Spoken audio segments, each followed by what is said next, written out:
man. Since you laying your stuff down so good, man, you doing what you're doing, I'm gonna fuck the show up for a couple of minutes, man. I'm gonna let you pose 3 to 5 questions you weren't asking me, since you said some things you want to talk about. All right. What was the first place you ever visited? Like once you start like getting money, and why? New York, because New York's always been all the movies. Yeah. Always a backdrop in the movies, right? Yeah. So I wanted to see the Empire State Building. You know what I'm saying? Hit a little, see what's going on there. So New York, definitely New York, yeah. Okay, because when I was growing up, like I grew up watching that Scarface movie hard, and First 48 Miami was on TV. Right. So the first place I said, when I get some money, I'm gonna go to Miami. Right. You know what I'm saying? So that's New York. Yeah, I love New York. People ask me how I feel about New York. Yeah. I love New York, man. I love everything about New York. Right. You know what I'm saying? So another question I want to ask, you put me on the spot, man. But I'm gonna try. Well, you can break it down 3 if you can't get 5. Yeah. No, it ain't that. It's just. Yeah. But okay, cool. So, what was the first car you ever bought once you had enough money to the point where you could buy any joint you want? Well, the first joint I bought, the first joint was a Zimmer Blazer. It was like a Zimmer Blazer. It had like a kit all around it, right? Yeah. Little joint, a 2-door truck joint? 2-door joint, right? Yeah, little Zimmer joint. So that was the first thing I bought, right? I really wasn't a car dude, because the dudes I came up with mine, they used to rob banks and do up stuff, so they kept their money kind of low. But I was just hustling. But that's who I kind of came up under. Dudes that was robbing banks and doing other stuff. The reason why you said that, you say that to say you wasn't really thinking about buying a real expensive car. Right, yeah, I wasn't thinking about it. I ended up getting a Cadillac Alante. That was at the time, that was one of the expensive cars, about 80 or 70 back then. Yeah. So that was it was the first joint on the streets. Matter of fact, Jack and Cook, the one on the Redskin, he bought the second joint. So that really got me hot for real. Yeah. Around the whole city, because everybody doing the sports and the 300 CEs. And I was like, man, I'm gonna do something they ain't got. So I got that joint. So that got me hot though, for real about it, right? Yeah. Damn, man. All right, so I'm gonna try to get now I'm gonna do one more. All right, so when you got arrested, right, and you watch the news and you realize how big what you was doing.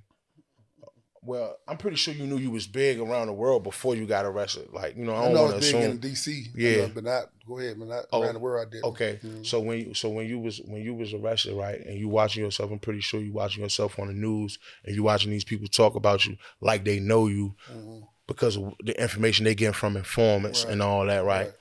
And you might be sitting. I don't know if you were sitting around the men when you first saw yourself on the news. DC jail is North 3. North 3? Okay, I remember exactly where I was at. Okay. Cell 8, looking through the bar. And the TV show. Yeah. What? Take me through that moment. First thing I was saying, these motherfuckers lying. Yeah. Like, I mean, really saying they lying. They had a nigga in the Cadillac dealer. I just talked about the car. Said, man, yeah, I remember he came in. It was a joint called City of the Seas. Yeah. Came in, had a bag full of money, and he put it on the table. You know what I'm saying? We counted him up, like, what is he doing? Like, he gave a whole little dramatic scene, right? So I was like, these motherfuckers lying. This shit on TV. Like, I was like, I'm thinking I can sue these people, right? Young nigga, right? We got them, right? Right? So I'm looking at this shit, right? And it's crazy because real quick, Jordan, that we're in Fridays at Greenbow eating ice cream fight, had a little food fight there, right? Every time we get, that's what they end up doing on time. They get to eat a lot. Okay. So I said, y'all bullshitting, Greenbow police will whoop your ass and lock you up. So I walked over to Cadillac dealer. So that's how I seen the car. Yeah. And I, got with an older dude who I got to go eventually go get it, but they made that lie. So to answer your question, the first thing I said, these niggas lying, right? Second thing I said was, damn, this shit on all the channels, right? Yeah. And then you said something about your grandma, that touched me. You talk about your grandmother, because that's who my favorite person is, right? Yeah. And I was thinking like, damn, my grandmother, she had to know I was doing something, but I still wouldn't stand on a lot of shit, right? Yeah. I say, she know. Nigga out here bullshitting, right? So I kept on thinking about that. I wasn't even thinking about the 35 life I was looking at. I was thinking about her going to church, and they was like, that was Curtis. Yeah. There ain't no Curtbone shit there, right? Yeah, Curtis. That's what I was thinking about that, right? So that was going through my mind, but also I ain't had no kids. I was 20 at the time. I was like, damn, I'm about to get 30. I was looking at 35 to life. So I said, I'm about to do all this time and I ain't got no siblings out there. So that bothered me, right? So and I want to make sure I say this when I used to pray every night, right? I was always a praying man, even on the streets, even when we was beefing, everything we was doing. I remember in a hotel with a girl before we might do something. I pray. She said, what you doing? Something? I'm praying. Because I always came up praying, right? So when I used to pray, I used to always tell, God, I say, look, you can get me off this 35 to life. No compromising, no doing nothing crazy. Just get me off this joint. This how I'm talking like he owe me something, right? Yeah. I say, man, I'm gonna get life. I'm gonna get life a fair chance. You know what I'm saying? That's what I'm telling him. Like I'm gonna give a fair chance. I'm gonna really try to live. You get me off this joint, and sure enough, man, got me off that joint. Got me money laundering. Yeah.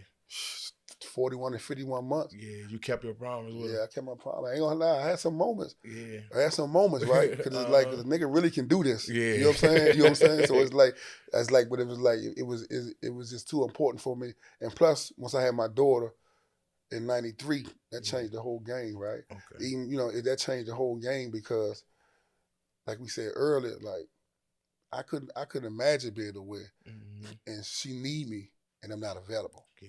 You know what I'm saying? Yeah. So it's like, that put the nail in the coffin. Say, man, it ain't like that. And forget, one thing I'm gonna tell a dude, I'm not gonna never tell a dude really how to go get no money. You know what I'm saying? I don't agree with a lot of stuff, right. But I'm not gonna say don't go get no money, right? Mm-hmm. But what I tell young dudes, man, I'm only want to talk to you. I'm mentoring you just to give you a better perspective of where you about to go at in life, and also to let you look at your life, the value that it is. Because a lot of times they don't know their value. Yeah. You know what I'm saying? They living in piss shit. Fucked up conditions. You think that's what you are. You think that's what you are, right? You knock on somebody's door, they living like that, right? Like, we talk a lot of shit about what we came through and all that, but we didn't come through what they coming through now. You know what I'm saying? If there was no food in my house, I can knock on next door and somebody has some food. Yeah. If I ain't have a coat, somebody gonna stop me down the steps, put some grease in my face, and give me a coat. Now I'm betting, give them that goddamn coat. Yeah. You know what I'm saying? So they don't experience that. Right. You know what I'm saying? They don't even know when you gambling on the step and somebody's mother come, you gotta stand up, hide dice and let them go through. And all that, and then she stopped with nobody gonna grab my bags. Yeah. So they don't experience that, right? So I get some of the thinking, right? But I just do this shit, Slim, just to really, really give back that knowledge and experience. And I ain't got no problem being vulnerable because one thing with something I'm not, and it's not no cocky shit on no type of levels, right? A nigga really can't call me out on nothing that was against the line or the codes. Yeah. So then I did so much on that side that I'm able to do what I'm supposed to say. I don't give a, you don't agree that I'm talking to this person or mentoring this person or saying this and saying that, but you can't question it. But I can't stop you in a corner whispering, talking and saying what you're saying, right? Because they gonna do that. You know what I'm saying? And the sad thing about it, if they ain't doing that, it's because you probably ain't doing nothing. Right? So you gotta do something. You gotta be doing something for a motherfucker. So you in the house watching Lifetime all the time. You want to stay in that joint eating the Popeyes, ain't doing nothing. Yeah. Nigga ain't talking about you. Yeah, nigga don't give a fuck about what you doing. Exactly. But yeah, so man, so I stand on how I am, right? And I know, and I'm gonna say this too, if they don't grasp nothing, it ain't no reward for it. Right. I'm talking about a nigga that I went to jail at 20. Before I went to jail, I was breaking law at 13. I was taking care of that whole community. Like, you know how niggas say, I'm from East Street, I'm from Langston, I'm from... No, I had all of them at once. East Street, Langston, Rosedale, Carver-Terrace, 18th and D.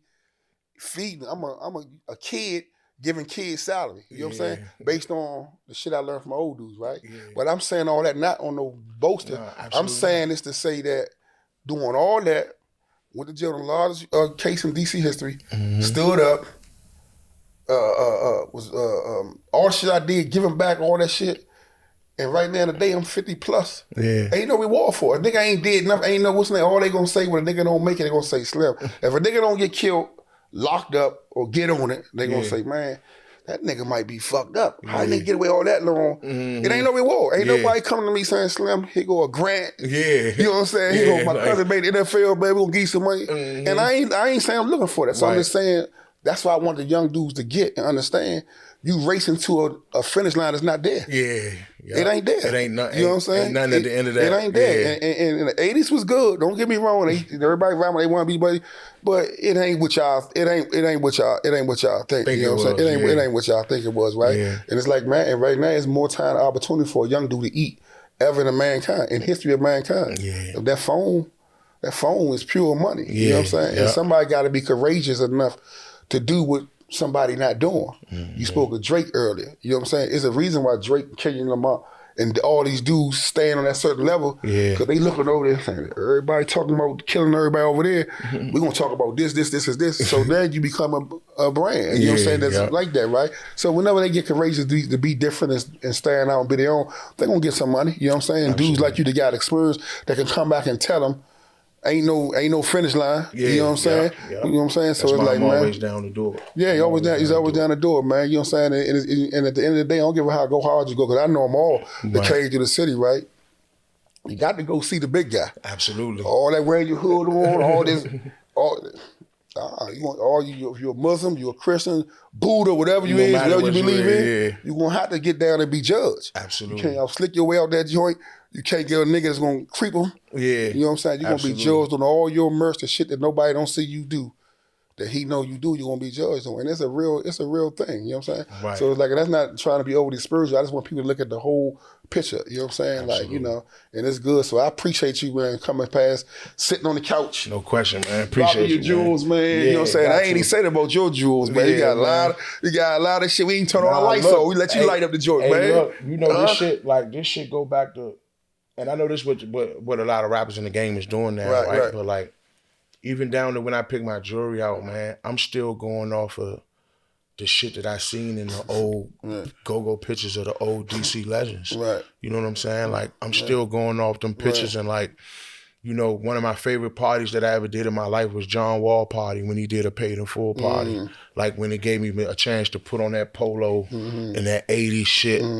That was one of my favorite things to do, because it really put me back in that documentary, you know what I'm saying? So, you know, this shit, man, you know, I'm on some Northeast shit, man. I gotta shine, you know what I'm saying? Like, cause I came from nothing, so I gotta put it in their face, so you know I'm gonna do that. Yeah, I'm gonna do that, man. I appreciate you for having me, man. You be good, man. Always. Y'all make sure y'all tune in to Curtbonetv. Peace. Out the park, niggas know me. Curtbone, little homie. All days, yeah. Been a roll. Thank you for watching Changing Jewels on Curtbonetv. If you like the jewels that we are dropping, subscribe, hit the notification, and share with some friends. And I'll see you on the next episode of Changing Jewels, Curtbonetv.